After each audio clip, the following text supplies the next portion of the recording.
यो राजनीतिक दल एउटा चुनावबाट अर्को चुनावमा लक्षित होइन, एउटा पुस्ताबाट अर्को पुस्तामा लक्षित हो।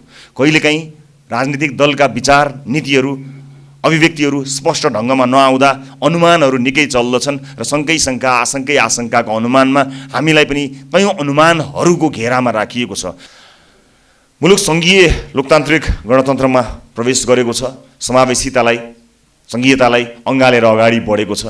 तर पुराना राजनीतिक दलहरूमा अझै पनि राणा शासन कायम छ भनेर मैले बारम्बार भन्दै आएको छु।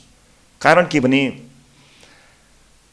देशले व्यवस्था बदलियो तर राजनीतिक दलभित्र त्यो आन्तरिक लोकतन्त्र नभइदिँदा तिनै दलहरूको लोकप्रियता बढिरहँदा र त्यही दलहरूबाट निर्वाचित भएर मानिसहरू आइरहँदा व्यवस्था जुन ढङ्गले बदलियो नागरिकको अवस्था त्यसरी बदलिन सकेन। जस्तो कि राणा शासनमा वरपर भएका मान्छेहरूले अवसर पाउँथे, बिर्ता पाउँथे, जग्गा पाउँथे, चाकरी गरेका भरमा यो जग्गा तपाईँको, यति सम्पत्ति तपाईँको अथवा धनको पोको दिने चलन थियो। के पुराना राजनीतिक दलमा ती राजनीतिक दलका शीर्ष नेतृत्वलाई चिनेपछि, नजिक भएपछि हिजोको हुके बैठके भए जस्तै गरी आज त्यो अवसर प्राप्त हुँदैन र? त्यही अवसर अहिले पनि प्राप्त भएको छ। राजनीतिक दलमा उम्मेदवारको टिकट पाउनका लागि स्थापित राजनीतिक दलहरूमा जुन व्यवस्था छ त्यो एउटा घातक व्यवस्था हो भनेर हामीले प्राइमेरीको सुरुवात गऱ्यौँ र कयौँ राजनीतिक दलको यहाँहरूले देख्नुभएको छ उमेर पुगेका सबै मान्छेहरू उनीहरूको शीर्षस्थ तहमा छन्। उमेर पुगिसकेका मान्छेहरू केन्द्रीय समितिमा, उमेर पुगिसकेपछि प्राय सबै दलका आफन्त दाजुभाइ, श्रीमान श्रीमती, छोराछोरीहरू सबैजना छन्, अर्थात् परिवारवादले गाँजेको छ। हामीले त्यसलाई बर्खास्त गऱ्यौँ, हामीले परिवारवादलाई निषेध गऱ्यौँ राजनीतिक दलका रूपमा। राजनीतिक दल कस्तो हुनुपर्छ, एउटा राजनीतिक दल कस्ता सिद्धान्त, नीति बोकेर अगाडि बढ्नुपर्छ भन्ने कुरा समाजमा एक ढङ्गले स्थापित जस्तो भएको परिप्रेक्ष्यमा हामी अलिकति फरक ढङ्गबाट यो समाजमा आफ्नो उपस्थिति जनाउनको निमित्त आएको 1 वर्षभन्दा बढी भयो, लगभग 1 वर्ष जति भयो। यसबीचमा राजनीतिक रूपमा हामीले खेप्दै आएको सबैभन्दा धेरै प्रहार भनेकै नीति खोइ, विचार खोइ, सिद्धान्त खोइ, आदर्श खोइ भन्ने विचारहरू भन्ने अभिव्यक्तिहरू हामीले सबैभन्दा बढी खेप्दै आएको, हामीले प्राप्त गर्दै आएको कुरा यहाँहरू सामु स्पष्ट छ, कसै सामु लुकेको पनि छैन। मूलभूत रूपमा परिवर्तनलाई स्वीकार गरेर र शासकीय स्वरूपमा केही प्रश्नहरूलाई थाती राखेर हामी गत निर्वाचनको केही समय अगाडि, निर्वाचनभन्दा करिब 4-5 महिना अगाडि स्थापित भएर निर्वाचनमा होमिएर यहाँसम्म आएको राजनीतिक दल हौँ। मूलभूत रूपमा हाम्रा बारेमा बुझिएको कुरा भनेको नयाँ आएको एउटा दल हो। अझ बढी हाम्रा बारेमा सुनिँदै आएको अथवा विश्लेषणमा हुँदै आएको विषय भनेको अलिकति पपुलिस्टहरू, पपुलर भाव हुनाले अलिकति भिडको प्रतिनिधित्व गर्दै आएको दल हो भन्ने किसिमको हामी त्यो बुझाइ र त्यो विश्लेषणभित्र परेका छौँ जस्तो लाग्छ। तर के त्यति बुझाइ र त्यति विश्लेषणलाई मात्रै मध्यनजर राखेर हामीले यो यात्रा गरेका हौँ त? अवश्य पनि होइनौँ। यथास्थितिलाई अस्वीकार गर्ने विभिन्न तौर तरिकाहरू हुन्छन्। राजनीतिक रूपमा नेपालका स्थापित राजनीतिक दलहरूबाट जुन ढङ्गले शासन व्यवस्था सञ्चालन भयो त्यसबाट आम नागरिकमा आएको निराशालाई कुनै न कुनै ढङ्गबाट सबैले अभिव्यक्तिहरू प्रस्तुत गर्दै आएका हुन्। कसैले आफ्ना लेख मार्फत, रचनाहरू मार्फत, आम सर्वसाधारणले सामाजिक सञ्जाल मार्फत, अझ आम सर्वसाधारणले चिया पसलहरूमा, देशका विभिन्न ठाउँहरूमा आफ्ना असन्तुष्टिका अभिव्यक्तिहरू अभिव्यक्त गर्दै आएका हुन्।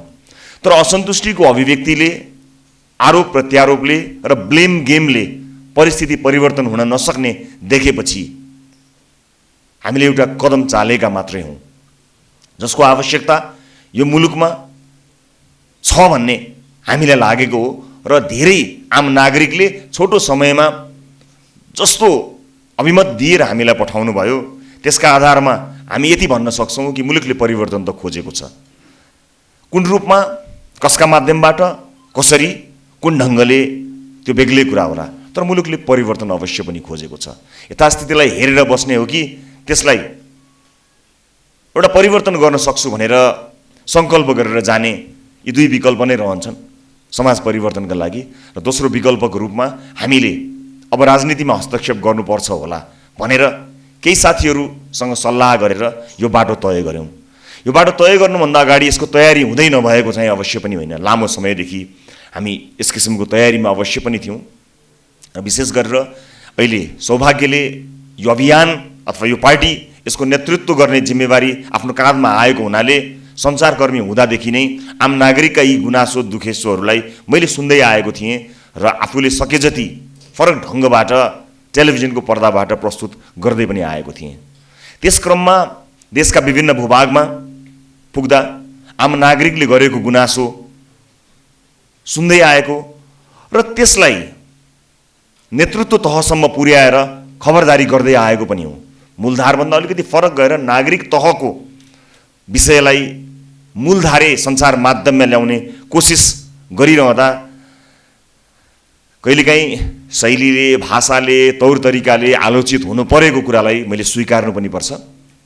तर आज यो विभिन्न विषयका विज्ञहरूबाट मन्थन आयोजना हुँदै गर्दा मैले यति कुरा चाहिँ भन्नै पर्छ कि ती अभिव्यक्तिहरू ती आक्रोशहरू ती मेरा निजी थिएनन्। ती चिच्याइरहेका दुःख पाइरहेका प्रताडना भोगिरहेका मानिसहरूको अभिव्यक्तिको प्रतिनिधित्व थियो र तिनको प्रतिनिधित्व गर्दा दुखेको मान्छेको प्रतिनिधित्व गर्दा अलि बढी कराएँ होला अलि बढी चिच्याएँ होला तर त्यो मेरो निजी थिएन र छैन पनि। त्यो तिनको प्रतिनिधित्व हो भन्ने लाग्दछ। मैले बारम्बार नेतृत्वलाई बताउँदै आएको थिएँ कि आम नागरिकका पीडाहरू सुन्न जरुरी छ। आम नागरिकको दैनिकीसँग नेपालको राजनीतिको मूलधारको भेटघाट भएको छैन। त्यहाँ एउटा ब्रिजको आवश्यकता छ। मैले बारम्बार सञ्चारकर्मी हुँदाखेरि बताउँदै आएको थिएँ। तर भनिन्छ नि हाम्रो समाजमा व्यथितिलाई बानी पारिएको छ। सञ्चार माध्यममा कोही कराउँदैमा कुनै विज्ञ विद्वानले खबरदारी गर्दैमा पत्रिकाका पान्नाहरूमा आर्टिकल्सहरू लेख्दैमा भ्रष्ट भइसकेको नेतृत्वले त्यो स्वाद चाखिसकेको नेतृत्वले किन सुन्थ्यो र? उसले त्यसलाई महत्त्वका रूपमा दिएको पाइएन, सुन्न सकेनन् र त्यसलाई बानी पार्दै गए। जसरी आज हामीलाई वर्षौँसम्म बाटो नबन्दाखेरि पनि हामीलाई बानी परेको छ, हामीलाई कुनै ठुलो लागेको छैन। एउटा युग पर्खिनुपर्छ एउटा बाटो बन्नको लागि, एउटा आयोजना समाप्त हुन एउटा पुस्ताले आफ्नो जिन्दगी सिद्ध्याइसक्नुपर्छ। तर हामीलाई अब त्यो ठुलो कुरा लाग्न पनि छोड्यो। मेलम्ची 30 वर्षदेखि बनेको छैन। एउटा समाचार आउँछ पढ्छौँ, हे तेरि है हेर मेलम्ची भन्छौँ, बस त्यति प्रतिक्रियामा हामीले आफ्नो सबै कुरा सिद्ध्याउँछौँ। त्यसभन्दा पछाडि थप भन्नुपर्ने हामीलाई केही पनि छैन। हामीलाई भन्नुपर्ने केही नभएको होइन, तर हामीलाई अब थाहा भयो भनेर के फाइदा? हामी भन्ने हो, सुन्ने होइनन्। हामीले व्यथितिलाई बानी पार्यौँ। सानो कुरा गरे जस्तो होला। आज सरकारी अड्डाहरूमा आम सर्वसाधारणले सामान्य चियापानीको खर्च नदिइकन उनीहरूको काम बन्दैन भन्ने कुरा जगजाहेर छ, छर्लङ्ग छ। तर त्यो कुनै ठुलो कुरो होइन भनेर हामीले बानी पारेका छौँ। व्यथिति विरुद्ध हामीले बानी नै पारिसकेका छौँ। हाम्रो लागि अब त्यो ठुलो कुरो रहेन। पहिला एउटा समय थियो जहाँ साना साना कुराहरू हाम्रो लागि ठुलो कुरा थिएन, हामीले बानी पारेका थियौँ। मालपोतमा 1000 रुपियाँ दिनु, लाइसेन्स समातिँदाखेरि यसो खल्तीमा खाजा खाने पैसा दिनुलाई हामीले बानी पारेका थियौँ। अब त्यो बानी हुँदा हुँदा हामीले देशका ठुला ठुला नियुक्तिहरूमा आफन्तहरू, क्षमता नभएका मान्छेहरूलाई नियुक्ति दिनुलाई पनि नेतृत्वका आफन्तहरू ठाडै देखिने गरी परिवारका सदस्यहरूलाई परिवारको सदस्य बाहेक अर्को कुनै क्षमता नभएका आधारले नियुक्ति दिनु, यी सब कुराहरूलाई हामीले बानी पार्दै गयौँ। मालपोतमा दिएको 1000 रुपियाँमा बानी पार्न सिकेका हामीले अब राष्ट्रको नेतृत्व गरेर राजदूत बनेर गएका मान्छेहरू पनि नेतृत्वका परिवारका आफन्त या पार्टीका कार्यकर्ताहरू भएका आधारमा मात्र हुने कुरालाई पनि हामीले सामान्यीकरण गर्दै गयौँ। त्यति मात्र गरेनौँ, हामीले अपराधलाई पनि सामान्यीकरण गर्दै गयौँ। हालसालै देखिएको एउटा संविधान दिवसका दिनमा दिएको उन्मुक्ति त हजारौँलाई दिइसकिएको छ। यी सबै भनेको हामीले सामान्यीकरण गर्दै गएको विषय नै हो। राजनीति खास खास क्षमता भएका मान्छेहरूले खास खास ढङ्गबाट गरिनुपर्ने विषय हुन सक्दछ। तर जब व्यथिति मौलाउँछ त्यतिखेर काहीँ न काहीँ कसै न कसैले सिटी त फुक्नै पर्छ। त्यसकारणले हामीले एउटा सिटी फुक्ने प्रयास गरेका हौँ। यो प्रयासलाई आम सर्वसाधारणले हामी नमात्तिने गरी अनुमोदन गर्नुभएको हामीले मानेका छौँ। यसर्थमा हामी नमात्तिने गरी कि पहिलो निर्वाचनमा हामीले 20 र उपनिर्वाचनसहित 21 सिटका हामी भएका छौँ र पुराना राजनीतिक दलहरूप्रतिको विश्वास जनताको हराइसकेको पनि छैन। उनीहरूलाई खबरदारी हुने गरी र हामीलाई हौसला प्रदान गर्ने गरी जनमत हामीलाई प्राप्त भएको छ। अर्थात् नयाँ आएकाहरू पनि नमात्तिउन्, पुरानाहरू पनि सच्चिने भए सच्चिने ठाउँ पाउन् भनेर जनमत आएको हामीले बुझेका छौँ। यसबीचमा हामी सरकारमा पनि सहभागी भयौँ। सिंहदरबार कसरी चल्नुपर्छ भन्ने कुरा बताउनको निमित्त, सिंहदरबार कसरी चल्दो रहेछ भन्ने कुराको एउटा अनुभव पनि चाहिएको थियो र त्यतिखेर सरकारमा सहभागी हुँदा न्यूनतम साझा कार्यक्रमको अवधारणा थियो। न्यूनतम साझा कार्यक्रममा आफ्ना महत्त्वपूर्ण बुँदाहरू जुन हामीले आम नागरिकसँग भोट माग्दाखेरि भनेका थियौँ तिनलाई राखेर हामी अगाडि बढ्यौँ र जे भयो त्यो आम विद्वान महानुभावहरू सामु स्पष्ट छ। त्यसको लामो व्याख्या म गरेर यहाँहरूको अमूल्य समय खेर फाल्न चाहन्न। तर हरेक समाजका आफ्नै चुनौतीहरू हुँदा रहेछन्, हरेक कालखण्डको आफ्नै चुनौतीहरू हुँदा रहेछन्। ती चुनौतीहरूलाई सामना गर्नको निमित्त त्यही समाज तयार हुनुपर्ने रहेछ, न कि अर्को समाजले अवलम्बन गरेको व्यवस्था, अर्को समाजले आफ्ना समस्याहरू समाधान गर्न खोजेको विधि नीतिहरू अर्को समाजका लागि काम नलाग्ने हुँदा रहेछन्। यो मेरो निजी विचार हो। यसमा असहमत हुने प्रशस्त ठाउँहरू छन्। जस्तो कि राजनीतिक दलहरूले परापूर्व कालमा सुरुवाती दिनहरूमा सभ्यताका सुरुवातहरूमा जुन ढङ्गको अवधारणाहरू ल्याएका थिए, जुन ढङ्गको नीति विचारहरूमा आफूलाई अड्याएर राजनीतिक मैदानहरू खडा गरेका थिए, त्यो हाम्रो समाजका लागि ठ्याक्कै सही हुन्छ भन्ने कुरा भन्न नसकिने रहेछ। यो समाजका चुनौतीहरू नै आफ्नै किसिमका छन्। चाहे जियो पोलिटिक्सको कुराकानी गरौँ, चाहे समाजमा रहेका व्यापक व्यथितिहरू, चाहे समाजमा रहेका विभेदहरूको कुराकानी गरौँ, हाम्रा समाजका चुनौतीहरू नै आफ्नै किसिमका छन्। सम्भवतः हामी संसारकै बेग्लै किसिमको चुनौती भएको समाजमा बसिरहेका छौँ जस्तो लाग्छ र हामीले लिने अङ्गीकार गर्ने नीतिहरूमा हामीले समाजको राम्रो अध्ययन गर्न सकेनौँ भने त्यो एउटा दल बनाउन सकिन्छ, दलबाट नेताहरू प्रशस्त जन्माउन सकिन्छ, सरकारहरू पनि बनाउन सकिन्छ होला, तर समाजलाई रूपान्तरण गर्नको निमित्त त्यो सम्भव नहुने रहेछ। त्यसकारणले हामीले राजनीतिक दलका रूपमा आफ्ना विचारहरू यो समाजलाई समर्पित गर्ने निधो गऱ्यौँ र त्यसै अनुसारले आम नागरिकको तहसम्म गयौँ र सुरुवाती दिनमा संवैधानिक समाजवादको अवधारणा लिएर, अर्थात् नेपालको संविधानले लेखेर नेपाली जनतालाई गरेको वाचालाई पुरा गर्ने, त्यो पनि विधिका शासनबाट भन्ने सामान्य सुझबुझसहित हामी राजनीतिको मैदानमा उभियौँ।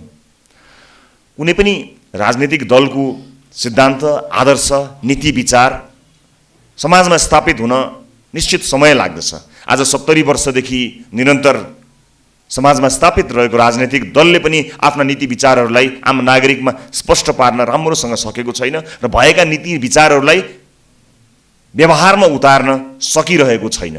म आज यहाँ आलोचना गर्नको निमित्त उपस्थित भएको होइन, तर राजनीतिक दलका रूपमा त्यो दल ठिक नभएसम्म केही पनि कुरा अगाडि नबढ्ने रहेछ, त्यो एउटा जरा नै ठिक नभएसम्म नहुने रहेछ भनेर हामीले केही महत्त्वपूर्ण कुराहरूलाई लिपिबद्ध गऱ्यौँ हाम्रो विधानमा। मैले भन्दै पनि आएको छु, दोहोरिन पनि सक्ला कि अन्य राजनीतिक दलहरू यो आलोचना हेतु भनेको होइन कि मैले सम्झाउनका लागि अथवा अलिकति फरक पृथकता के हो रहेछ भन्ने कुराको एउटा स्मरण गराउनको निमित्त मात्र आलोचना हेतु होइन, कहीँ कतै त्यो अर्थ नलागोस्। मुलुक सङ्घीय लोकतान्त्रिक गणतन्त्रमा प्रवेश गरेको छ, समावेशितालाई, सङ्घीयतालाई अँगालेर अगाडि बढेको छ, तर पुराना राजनीतिक दलहरूमा अझै पनि राणा शासन कायम छ भनेर मैले बारम्बार भन्दै आएको छु। कारण के भने देशले व्यवस्था बदलियो तर राजनीतिक दलभित्र त्यो आन्तरिक लोकतन्त्र नभइदिँदा तिनै दलहरूको लोकप्रियता बढिरहँदा र त्यही दलहरूबाट निर्वाचित भएर मानिसहरू आइरहँदा व्यवस्था जुन ढङ्गले बदलियो नागरिकको अवस्था त्यसरी बदलिन सकेन। जस्तो कि राणा शासनमा वरपर भएका मान्छेहरूले अवसर पाउँथे, बिर्ता पाउँथे, जग्गा पाउँथे, चाकरी गरेका भरमा यो जग्गा तपाईँको, यति सम्पत्ति तपाईँको, अथवा धनको पोको दिने चलन थियो के पुराना राजनीतिक दलमा ती राजनीतिक दलका शीर्ष नेतृत्वलाई चिनेपछि नजिक भएपछि हिजोको हुके बैठके भए जस्तै गरी आज त्यो अवसर प्राप्त हुँदैन र? त्यही अवसर अहिले पनि प्राप्त भएको छ। राजनीतिक दलमा उम्मेदवारको टिकट पाउनका लागि स्थापित राजनीतिक दलहरूमा जुन व्यवस्था छ त्यो एउटा घातक व्यवस्था हो भनेर हामीले प्राइमेरीको सुरुवात गर्यौँ र कयौँ राजनीतिक दलको यहाँहरूले देख्नुभएको छ उमेर पुगेका सबै मान्छेहरू उनीहरूको शीर्षस्थ तहमा छन्। उमेर पुगिसकेका मान्छेहरू केन्द्रीय समितिमा उमेर पुगिसकेपछि प्राय सबै दलका आफन्त दाजुभाइ श्रीमान श्रीमती छोराछोरीहरू सबैजना छन्, अर्थात् परिवारवादले गाँजेको छ। हामीले त्यसलाई बर्खास्त गर्यौँ, हामीले परिवारवादलाई निषेध गर्यौँ राजनीतिक दलका रूपमा। त्यसै गरी भातृ सङ्गठनहरू पार्टीको लायबिलिटी हुनुपर्ने थियो तर त्यो राज्यको लायबिलिटी हुन गयो र आज यहाँहरूले देख्नुभयो भने जुन परिकल्पनाका साथ सङ्घीयता ल्याइएको थियो प्रदेश संरचनाले त्यसलाई कुन ढङ्गले व्याख्या अपव्याख्या गरेको छ मैले त्यसको चर्चा गरिरहनै पर्दैन। अर्थात् ती कार्यकर्ताहरू ती भातृ सङ्गठनका साथीहरूलाई पार्टीमा योगदान दिएका आधारमा उनलाई व्यवस्थापन गर्ने एउटा ठाउँ बनेको छ र त्यसप्रति आम नागरिकको ठुलो दुखेसो रहेको छ। त्यसकारणले हामीले भातृ सङ्गठनहरूलाई वर्जित गर्यौँ। पेशागत भातृ सङ्गठनहरू हुनु हुँदैन, त्यो दलको लायबिलिटी भए तापनि अन्त्यतः राज्यको लायबिलिटी भयो र राज्यको ठुलो कोष त्यहाँ गयो भनेर हामीले ती कुराहरूलाई वर्जित गरेका छौँ। त्यसैले राजनीतिक दलका रूपमा सही ढङ्गले अगाडि बढ्न सकिएन भने राजनीतिक दलमा व्यवस्था सुहाउँदो अथवा मैले अघि भने जस्तै आफन्तहरूलाई टिकट दिने, भातृ सङ्गठनमा नेताहरू पाल्ने र भोलि राज्यका महत्त्वपूर्ण निकायहरूमा उहाँहरूलाई अवसर दिने पार्टीको संरचना नै त्यस्तो भयो भने यथास्थितिबाट हामी बाहिर जान सक्दैनौँ भन्ने सोचेर हामीले यी कुराहरूलाई परिवर्तन गरेका छौँ। र आज गाउँ-गाउँबाट आम नागरिकको कुरा सुनेपछि हामी यहाँ विभिन्न विषयमा आफ्नो सिङ्गो जीवन बिताउनुभएका आदरणीय व्यक्तित्वहरूको कुरा सुन्नका लागि यहाँ आइपुगेका छौँ।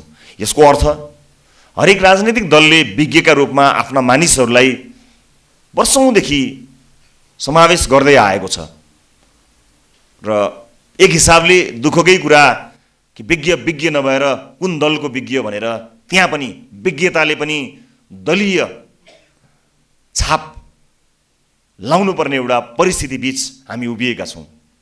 तर हामीले सुरुवातदेखि नै हामीलाई आवश्यक पर्ने, मुलुकलाई आवश्यक पर्ने नीति निर्माण या हामीलाई सरसल्लाह चाहिँदा हामीले त्यस्ता व्यक्तित्वहरू जसले आजीवन आफ्नो क्षेत्रबाट समाजलाई योगदान दिनुभएको छ उहाँहरूलाई हाम्रो दलको छाप लगाइदिने काम होइन, उहाँहरूको ढोका ढकढकाएर उहाँहरूको विचार उहाँहरूको विज्ञतालाई समावेश गरेर त्यसलाई लिएर मात्रै हामी अगाडि बढ्ने निधो गरेका छौँ। यस अर्थमा हामी प्राय आफ्नो दलभित्र उहाँहरूलाई ल्याएर उहाँहरूको सिङ्गो जीवनलाई राजनीतिक रङ्ग दिनमा होइन, उहाँहरूको जीवनभरको आम्दानी उहाँहरूको जीवनभरको त्यो बौद्धिक कमाइलाई आफ्नो बाटोको सहयात्री बनाएर उहाँहरूलाई त्यही सम्मानित जीवनमा राखिरहन अभिप्रेरित भएर अगाडि बढेका छौँ।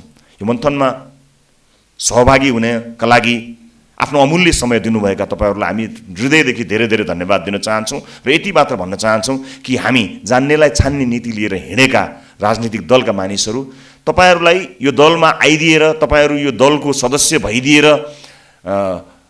अगाडि बढ्नु होला भन्ने किसिमको प्रस्ताव बोकेर हामी कहिले पनि आउने छैनौँ। तपाईँहरूलाई हामी स्वतन्त्र रहन दिन चाहन्छौँ। तपाईँ स्वतन्त्र रूपमा तपाईँले चाहे बाहेक यहाँहरू स्वतन्त्र रूपमा आफ्नो विज्ञता यो समाजलाई प्रदान गरिरहनुहोस्, हामी तपाईँलाई त्यहीँ देख्न चाहन्छौँ।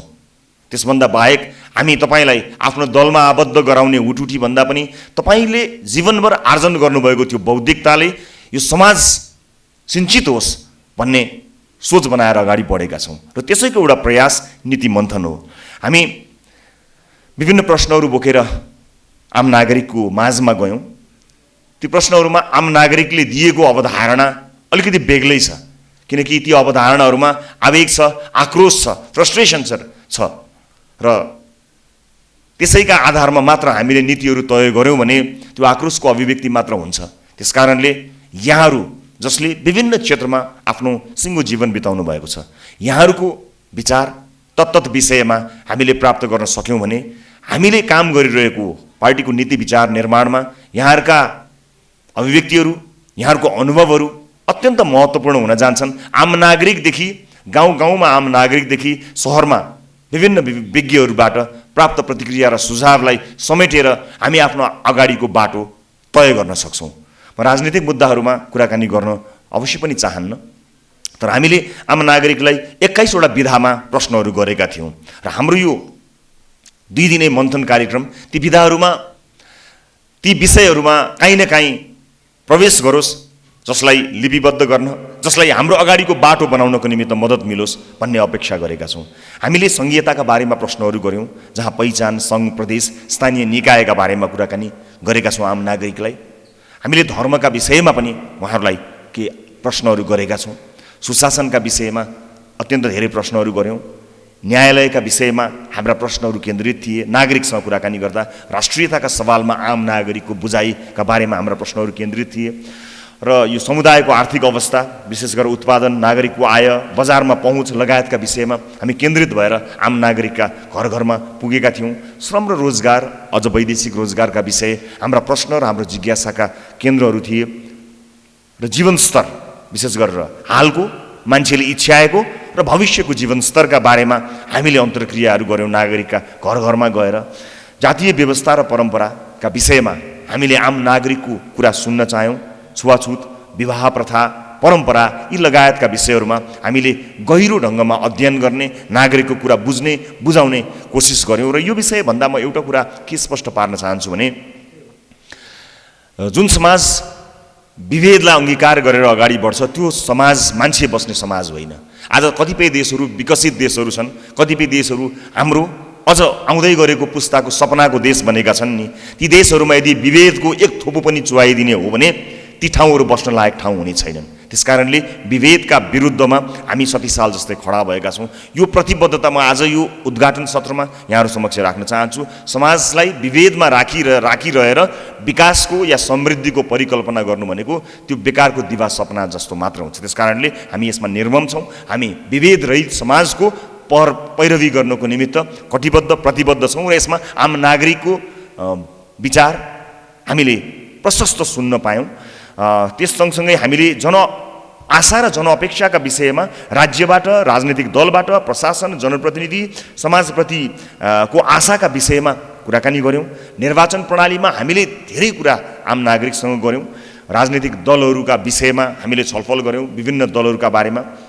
त्यसै गरी समावेशिताका विषयमा जातीय, भौगोलिक, लैङ्गिक, आर्थिक अवस्था यी विषयहरूमा हामीले आम नागरिकका प्रतिक्रियाहरू लिएका छौँ। विभिन्न ठाउँमा पुगेर सूचना सञ्चारका विषयहरूमा सूचनाको स्रोत, विश्वसनीयता, प्रभाव, सञ्चार माध्यमको अहिलेको अवस्था बारेमा कुराकानी गऱ्यौँ। सामाजिक बनोटका बारेमा पनि हामीले आम नागरिकसँग छलफल गऱ्यौँ। जनसाङ्ख्यिक, सांस्कृतिक विषयमा, शिक्षाका विषयमा हामी अत्यन्त बढी गम्भीर भएर छलफलमा गयौँ, जसमा पढेर के पाइन्छ, निजी र सामुदायिकको गुणस्तर, पहुँच लगायतका विषयमा केन्द्रित भएर आम नागरिकका आम गुनासोहरूमा हामी केन्द्रित रह्यौँ। स्वास्थ्यका विषयमा यसको सेवा र सुविधा, गुणस्तर, निजी र सरकारी, यसको अवस्था, परम्परागत उपचार लगायतका विषयमा पनि आम नागरिकसँग हामीले अन्तर्क्रिया गऱ्यौँ, प्रतिक्रिया प्राप्त गऱ्यौँ। प्रविधिको स्वीकार्यताका विषयमा हामीले हाम्रा प्रश्नहरूलाई केन्द्रित गऱ्यौँ। भूउपयोग, विशेष गरेर कृषियोग्य जमिन किन बाँझो, सहरीकरणको अवस्था किन यस्तो, बस्ती व्यवस्थापन यी विषयहरूमा हामी केन्द्रित रह्यौँ। भूमि वर्गीकरणका विषयहरूमा पनि हाम्रा प्रश्नहरू केन्द्रित रहे, हाम्रा अन्तर्क्रियाहरू केन्द्रित रहे। सामाजिक सुरक्षाका विभिन्न आयामहरूका बारेमा हामीले आम नागरिकसँग कुराकानी गऱ्यौँ। त्यसै गरी प्राकृतिक स्रोत, सामुदायिक वन, सरकारी वन, निजी वन, जलस्रोत, खनिज, खानी, निकुञ्ज लगायतका विषयहरूमा हामी केन्द्रित रहेर आम नागरिकसँग हामीले प्रतिक्रिया लियौँ, आम नागरिकका कुराहरू सुन्यौँ। मैले अघि भने जस्तै आम नागरिकमा एक किसिमको पीडा छ, आम नागरिकमा एक किसिमको आक्रोश छ। सबै राजनैतिक दलप्रति धेरै ढङ्गको आक्रोश छ, तर त्यही आक्रोशको अभिव्यक्ति जस्ताको तस्तै दस्तावेजीकरण हुन सक्दैन, किनभने युगहरू फेरिन्छन्, समयहरू फेरिन्छन्। समयकालसँगै मानिसहरूको सोच्ने ढङ्ग, समाजको स्वरूप, हरेक कुराहरू फेरिन्छन्। समाज यथास्थितिमा रहिरहन्छ भन्ने परिकल्पना गरेर राजनीतिक दलहरू खुल्दैनन्, विचार नीतिहरू बन्दैनन्। यो यस्तै रहिरहन्छ भनेर होइन, यसलाई कसरी सुधार्न सकिन्छ भनेर हामीले अगाडिको बाटो तय गर्नुपर्ने हुन्छ। यो बाटो तय गर्ने क्रममा हामीलाई बाटो देखाउनु पर्ने बेलामा र हामीले आफ्नो गन्तव्य तय गर्ने यो ऐन मौकामा यहाँहरूले हामीलाई आफ्नो अमूल्य समय दिनुभएको छ। कुनै राजनीतिक आग्रह र पूर्वाग्रह नराखिकन हामी परिपक्व हुने बाटोमा अगाडि बढेका छौँ। भर्खरै जन्मिएको एउटा राजनीतिक दलले जान्नुपर्ने कुरा, सिक्नुपर्ने कुरा, बुझ्नुपर्ने कुरा, सुन्नुपर्ने कुराहरू धेरै छन्, सुनाउनु पर्ने भन्दा, भन्नुपर्ने भन्दा। त्यसै कारणले यो सिक्ने र जान्ने, बुझ्ने र सुन्ने अभियान अन्तर्गत हामी तपाईँहरूको साथमा आइपुगेका छौँ, तपाईँहरूको नजिक आएका छौँ, तपाईबाट सुन्न चाहन्छौँ। वर्षौँदेखि यो समाजलाई परिवर्तन गर्नको निमित्त तपाईँहरूले आफआफ्नो ढङ्गबाट विभिन्न ढङ्गले समाजलाई घचघच्याउने काम गर्नुभएको छ, आफ्नो विद्वताका मार्फतबाट। यहाँहरू जस्ता विज्ञ मानिसहरू जसलाई हेरेर सुनेर हामी अझ म हुर्किएको हुँ। आज यो अभियान चलिरहँदा यहाँहरूको साथ, यहाँहरूको अनुभव, यहाँहरूको मार्गदर्शनको आवश्यकता हामीलाई परेको छ र यहाँहरूले दिनुभएको यो मार्गदर्शनलाई लिपिबद्ध गरेर हाम्रो अगाडिको बाटोमा त्यसलाई लिएर गएर हामी यो समाजका लागि केही न केही योगदान दिन चाहन्छौँ। र मैले अघि भने जस्तै यो राजनीतिक दल एउटा चुनावबाट अर्को चुनावमा लक्षित होइन, एउटा पुस्ताबाट अर्को पुस्तामा लक्षित हो।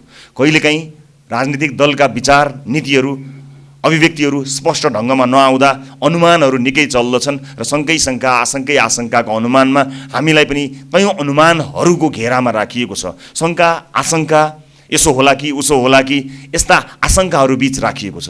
एउटा कुरा स्पष्ट मात्र पार्न चाहन्छु म कि यो परिवर्तनमा आफ्नो सिङ्गो जीवन बिताएका कयौँ राजनीतिक दलका नेताहरूप्रति कहिलेकाहीँ कटाक्ष गरेको मात्र यहाँहरूले सुन्नुभएको छ होला। विषय केन्द्रित कटाक्षहरू कहिलेकाहीँ हुन सक्लान्, तर समग्रमा यो मुलुकको परिवर्तनमा उहाँहरूले दिएको योगदानलाई अवमूल्यन गर्ने न आँट छ, न साहस छ, न हाम्रो योजना छ। हामी उहाँहरूको योगदानको उच्च सम्मान र उच्च कदर गर्दछौँ। विषयहरूमा केन्द्रित रहेर केही कटाक्षहरू स्वाभाविक रूपमा हुन्छन्, राजनीतिक टीका टिप्पणीहरू हुन्छन्, तर यसो भन्नुको अर्थ परिवर्तनलाई अवमूल्यन गर्ने, अपमानित गर्ने हाम्रो ध्येय छैन, हुँदैन। यसलाई स्पष्ट पार्न चाहन्छु। शासकीय स्वरूपमा केही प्रश्नहरू छन्, तर ती प्रश्नहरूलाई हामीले थाती राखेका छौँ र परिवर्तनलाई आत्मसात गरेर, परिवर्तनलाई स्वागत गरेर हामी व्यवस्थाभित्रै अवस्था परिवर्तन गर्ने प्रतिबद्धतासहित राजनीतिक मैदानमा आएका हौँ। हो, कहिलेकाहीँ भर्खरै सुरु भएको दल, भर्खरै सुरुवात गर्न आँटेका राजनीतिक दलका नेताहरू र विशेष गरेर सबैभन्दा संसदकै कान्छो सांसद पनि आफ्नै दलको भएको र विशेष गरेर युवा जमात अलि धेरै भएको हुनाले स्वभावैले त्यो परिपक्वताको अपेक्षा यहाँले गर्नुभयो जस्तो विषयहरूमा हामी कहीँ कतै चुकेका अवश्य पनि छौँ होला। तर सिक्ने, जान्ने, सुन्ने र बुझ्ने यो सिलसिलालाई हामी निरन्तरता दिन चाहन्छौँ। परिपक्व हुने यात्रामा अगाडि बढ्नको निमित्त हामीलाई मार्गदर्शन दिन आउनुभएका तपाईँहरूलाई फेरि एकपटक म धेरै धेरै धन्यवाद दिन चाहन्छु र तपाईँहरूको उपस्थिति, तपाईँहरूको सहभागिता हाम्रो राजनीतिक दलप्रतिको तपाईँहरूको आबद्धता होइन, हुने छैन, बुझिने छैन भन्ने कुरा सम्बन्धित सबैलाई स्पष्ट पार्न चाहन्छु। मात्र विषय विज्ञका रूपमा हाम्रो अनुरोधमा हामीलाई मार्गदर्शन दिनका लागि यहाँहरू उपस्थित हुनुभएको हो। यसै गरी बुझिदिनु हुनको लागि अनुरोध गर्न चाहन्छु र यसलाई कसैले अपव्याख्या गरेर यहाँ आउनुहुने प्यानलिस्टहरू हाम्रो पार्टीमा सहभागी हुनुभएको, हामीप्रति आस्था राख्नुभएको अथवा कुनै किसिमको अर्थ लगाउने हुने छैन, कसैले लाग्ने छैन भन्ने कुरा पनि म फेरि पनि निवेदन गर्न चाहन्छु। र आजबाट सुरु भएको यो नीति मन्थनले, यहाँहरूको उपस्थितिले हामीलाई, हाम्रो दस्तावेजलाई समृद्ध बनाउनको निमित्त अत्यन्त ठुलो भूमिका निर्वाह गर्नेछ भन्ने कुरा विश्वास लिएको छु र त्यसलाई सम्पूर्ण टिपोट गरेर हामी हाम्रा दस्तावेजमा त्यसका महत्त्वपूर्ण कुराहरूलाई समावेश गरेर जानेछौँ भन्ने कुरालाई पनि फेरि पनि निवेदन गर्न चाहन्छु। यो आयोजनामा दिनरात लाग्नुभएका साथीहरूलाई धन्यवाद दिन चाहन्छु म र फेरि पनि हाम्रो निमन्त्रणालाई स्वीकार गरेर आउनुभएका सम्पूर्ण अतिथि महानुभावहरूलाई, प्यानलिस्टहरूलाई स्वागत गर्दै आफ्नो भनाइ यहीँ टुङ्ग्याउँछु। धन्यवाद।